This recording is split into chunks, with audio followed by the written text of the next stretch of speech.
I was talking to some friends this week about a book that I listened to on Audible called The Magic of Thinking Big by a gentleman by the name of Schwartz.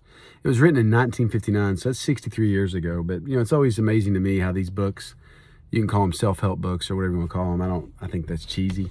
But it's always fascinating to me how a book that was written 63 years ago, so the 30-year-old that was listening to it, today's 93. Bob Cousy, who they just named the Eastern MVP's final after, he was 30, 63 years ago. So if it was true when Cousy was 30, 12-time NBA All-Star, playing against Wilt and Bill Russell and those boys, and it still holds true today, 63 years later, I thought it was worth maybe sharing. So here we go. The Magic of Thinking Big. These are the highlights that I took from the book, and I hope you enjoy them. Don't know how long it's going to take me to get through this. Don't know if you'll make it to the end. Hope you do. Life is too short to think small. We have to master the ability in life to only think good thoughts of other people. It's so easy for us to complain and moan and groan about others and how we don't like them, or these things about them we don't like, but people pick up on that. So, if you want to be successful in life, you really have to draw out those good attributes of people, things that you like about them, and that'll shine through. So don't forget, it's really important to focus on the good things of other people. This is kind of the early summary of the book, but he talks about, one of the big ideas is you have to use action to escape fear. So the one thing that destroys fear, always does, always will, is action. That's the one thing in our life that we can do to banish fear from our life. Because once you start acting, you get into the magic of now. And, we all have just so many minutes and hours and days of life. So we've got to kind of make the best of now. We have to have a strong belief. This sounds cheesy, but you have got to have an incredibly strong belief. The difference between really successful people and people that are so successful is just the uber successful people, they dream bigger, and I wish I was better at dreaming bigger. So you've got to really have that strong belief, because it will trigger the mind to figure out ways to make things happen. I can't tell you how many times in life that you're presented with an opportunity, you're presented with a challenge, and once you start acting on that, it's interesting how quickly things happen to make things happen to achieve whatever you need to achieve. Those who believe they have the power to move mountains do. Those who don't lose sight of that. If you believe you have the power to move a mountain, you can move a mountain. Belief is what triggers the power to do. So belief is probably the one essential ingredient that all successful people have. If you believe you will succeed, then you will. Doubt and disbelief are a negative power. Belief is really the thermostat that determines what we end up accomplishing in life. And a person is always a product of their own thoughts. I've read that through multiple different books, multiple different authors over multiple different centuries. There's no doubt that a person is completely the product of their thoughts. So, it's really important to realize that you have to believe in yourself before anybody else is going to believe in you. So you can't expect anybody to believe in you if you don't believe in yourself. It sounds so simple, but it's good. It's a good common sense thing to remind yourself. Belief in yourself is what allows good things to start happening, because your mind is a thought factory. There's really two voices in your head that wait for impulses from your thoughts. If you send a negative impulse, Mr. Defeat shows up. And if you send a positive impulse, Mr. Triumph shows up. And these two foremen, they are dutiful. They are consistent. They're dependable. They show up every single time. Summons Mr. Triumph with a positive thought, with some positive vibes, with some positive mojo. And man, that dude will show up ready to perform. But if you want to complain and whine and moan, Mr. Defeat will show up. And based on that signal, he'll try to help you fail or be miserable or whatever. It sounds so silly, but know that you have these two foremen, and you always have to do what you can to summons Mr. Triumph. Think success. Don't ever think failure. Remind yourself regularly that you're better than you think you are. This sounds cheesy. We're taught to be humble. We're taught not to be arrogant and all that kind of stuff, but it's crap. You've got to really think highly of yourself in your own mind. You don't have to tell anybody else, but you've got to have that kind of confidence. So believe big. The size of your success is determined by the size of your belief. Moving on to chapter 2. We have to banish excuse-itis. Yeah, you can talk for hours about excuses, but I mean, what he says is, think about the age excuse. I'm too young for that. I'm too old for that. That's crap. Talk about the worst excuse ever. You look at Harlan Sanders. He didn't start Kentucky Fried Chicken until he had retired from owning a gas station, and he used his Social Security check to gas up the Lincoln and drive all over the country selling people on a nickel a chicken. So the idea that you're too old or you're too young for anything. I mean, look at, they were showing a stat of the guys that have made cuts on the PGA Tour at 14 or 15. So this notion that you're too young or too old is crap. So get rid of age excuse-itis and just know that you need to be an idea person, not a facts person. It's easy to be a facts person. I'm guilty of it, but I think that associate yourself with people that are idea people, not necessarily fact people. Another thing that you got to really be careful about, and I'm guilty of from time to time, is don't ever complain about your health. Nobody wants to hear it. Nobody wants to hear about your health, and it makes you feel worse. So, sounds silly, but tell yourself you feel great, even when you don't. Tell yourself, I feel great, and you'll feel better. Tell yourself you feel bad, you'll feel worse. Kind of common sense, I guess. When you move on to chapter 3, I mean, we're flying through these chapters, really. Build confidence and banish fear. We already touched on that earlier, but man, it's one of the main points of this book. Action cures fear. It talks about right before bed, recall all the reasons that you're glad and thankful to be alive. I know that sounds kind of naive and silly, but before bed every night, think about the things you're grateful for. It'll make you a better person. You have to destroy negative thoughts before they become a huge monster. I love a couple of tips he had, which were just kind of things you can implement starting now. Walk 25% faster. See what it does to your body language. See how your confidence starts to grow when you start walking 25% faster. Smile big. Sounds cheesy, but it helps. Show those teeth, right? Like smile. There is something about a big smile that always defeats fear. Be sure to smile until your teeth show. And I know it sounds awful. Nobody wants to do it, but do it. Do it. Try it. Yeah, it's great. Smile a lot. There's power in smiling. So refuse to recall bad thoughts. Yeah, the greatest athletes on earth, they don't think about bad thoughts. I mean, Michael Jordan, obviously, he's a bit of an outlier, but that guy, he missed more shots than he made. His shooting percentage was below 50%. But man, he took a lot of shots. And if he got into a rough patch, he kept shooting. So you've got to make sure that you don't think about negative things. So focus on your good thoughts. If you're always doing the right thing, and the right thing in your personal life is to focus on good thoughts, focus on the good of people. Try to summons Mr. Triumph every single chance you get. Send those signals to him all day. Don't send signals to Mr. Defeat. Moving on to chapter 4, how do we learn to think big? If thinking big is the biggest difference between uber successful people and marginally successful people, how do we enlarge our ability to think big? One thing you got to be on the lookout for is self-deprecation. We're all guilty of it on some level, but stop self-deprecating. Stop giving yourself a hard time. Stop being your worst critic. It's a huge flaw. So self-deprecation, you got to banish that. Think as big as you are and never sell yourself short. Again, you've got to create these positive mental pictures in your mind. Our words to ourselves paint pictures. Every word we feed ourselves paints a picture. You just got to ask yourself, how do you become someone who always says you feel wonderful?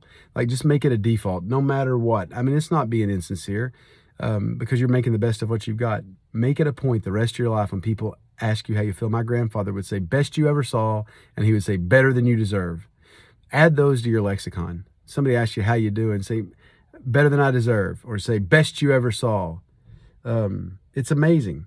And then, you can start asking yourself, how do I help my employees? How do I help my family members? The author 63 years ago talked about treat these people like house guests. If you take a posture towards your employees or your family that they're your house guests, you'll never go wrong. It's just an easy way to be a servant, if you will. So those are some ways that we can make ourselves more valuable. He talks about interviewing yourself every single day and try to get a hold of what you consider your assets. Always use pleasant words. Stretch your vision. See what you can be, not just what you are. You got to think that your current job is important. You got to think that your current role in life is important. And don't get involved in petty stuff. You always have to ask yourself, is this really important? You got to, and this is from another author, Jim Rohn, you got to major in the majors. Don't major in the minors. Always ask yourself, is this a major? And if it's not a major, get away from it. If it's a minor, let it go, right? You got to do that. Moving on to chapter 5, we are flying through these chapters at about 2 or 3 minutes a piece. You probably wish you could go faster. I'm sitting here before a soccer game. Chapter 5, how to think and dream creatively. Ways to get better at creative thinking. If I were to ask you right now that to believe something, right? Belief is the most important thing of all. Belief is the most important thing. I could ask you to come up with reasons how we could banish jails in 30 years. If I said, do you think it's possible to banish the prison system in the United States in the next 30 years, your gut reaction would be negative. You would summons Mr. Defeat and say, no, you send a negative impulse. But what if you allowed yourself to ponder the idea of what it would look like to end mass incarceration? You know, if you made yourself take a half an hour and think of every single thing you could do over the next 30 years to help lessen the amount of people we have to imprison, you'd be amazed to get away from that knee-jerk reaction of no and just say that you would believe in the impossible, how much your brain would go to work to try to figure out ways to turn the impossible into the possible. So you've got to believe things are possible, and that will release your creative powers, and your mind will get after it. If you put the brakes on your creative process, you'll get nowhere. So make up your mind that you're going to be creative, that you're going to be open-minded, and just do it. It's about action. It's about determination. You know, the old adage, where there's a will, there's a way. You have to have the will to find a way to be creative and look at things that may appear to impossible to the common person, but because you know how to think bigger, you dig into it and you allow yourself to dream and to be creative. It's really just more, you know, the progress is probably your most important power in this whole thing. Making progress in the ability to be creative, be open-minded, and have a better attitude. So one daily exercise the author Schwartz encourages is to set aside 10 minutes every single day to ask yourself how you could be better today. That's high challenge stuff, you know, but it will really up your game. It will really up your progress to spend those 10 minutes every single day asking, how could I have done better today? Think every day about ways to be more efficient, because your capacity is a state of mind, right?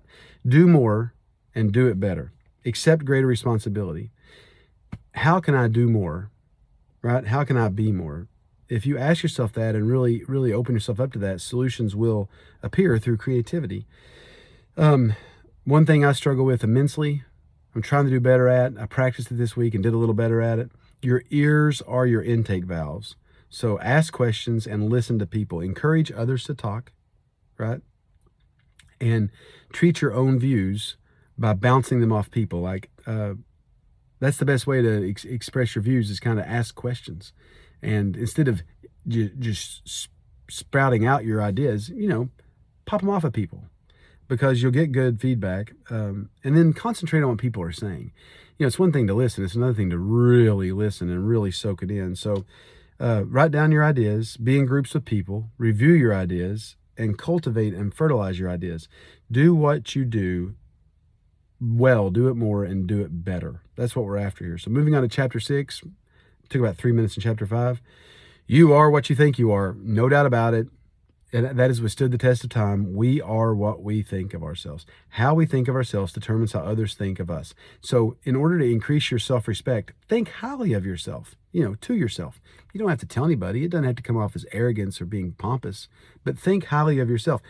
Maybe look a little bit more important, you know, step up your game, dress a little nicer, make sure your clothes are ironed, you know. I mean, Tiger Woods, greatest golfer outside of Jack Nicklaus of all time, you know, he still presses and irons all of his clothes himself. How he looks matters to him. So we can use clothes to make us help us feel better, help us to feel a little better. There is an analogy that was told in the story about 3 bricklayers that got interviewed one day on a job site. First guy said, what are you doing? He said, I'm laying brick. He asked the second guy, what are you doing? The second guy said, I'm making $10 an hour. He asked the third guy, what are you doing? He said, I'm building the world's greatest cathedral. You got to think your job's important. Whether it's fatherhood, whether it's business, you have got to think your job is important. And you got to think highly of yourself. So he suggests making a 30 or 60-second commercial to yourself of yourself, kind of like an elevator speech, if you will. Sounds hokey, sounds silly. Be open-minded, check it out. Tell yourself what you appreciate about yourself and what you value about yourself, and it will help elevate your game.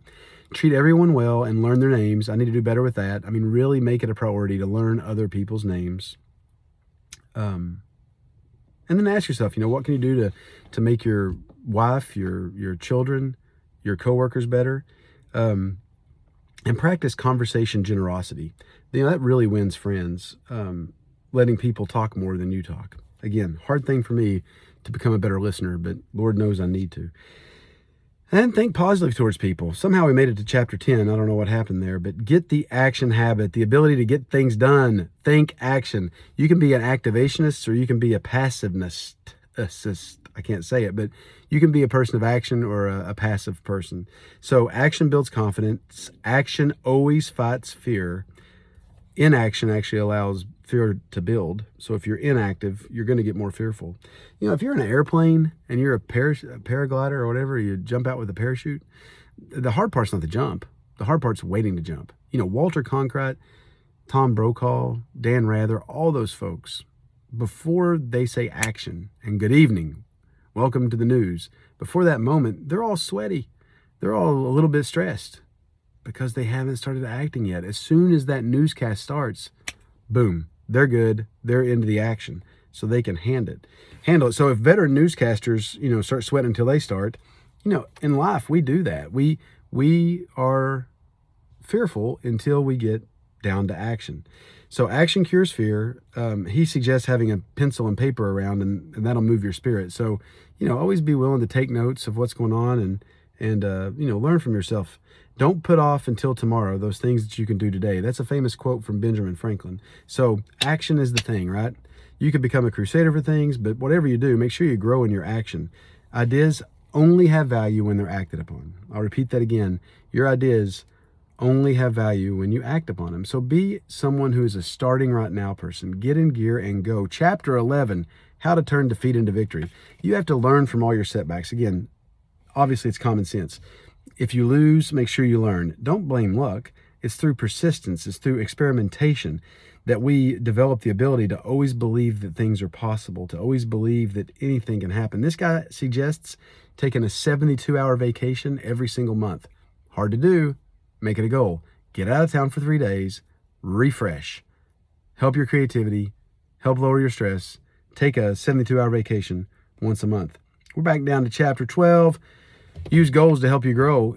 If you have good goals, you can visualize, right? A goal that is clear tells you where you want to go. The important thing is not where you are, it's where you want to get to, right?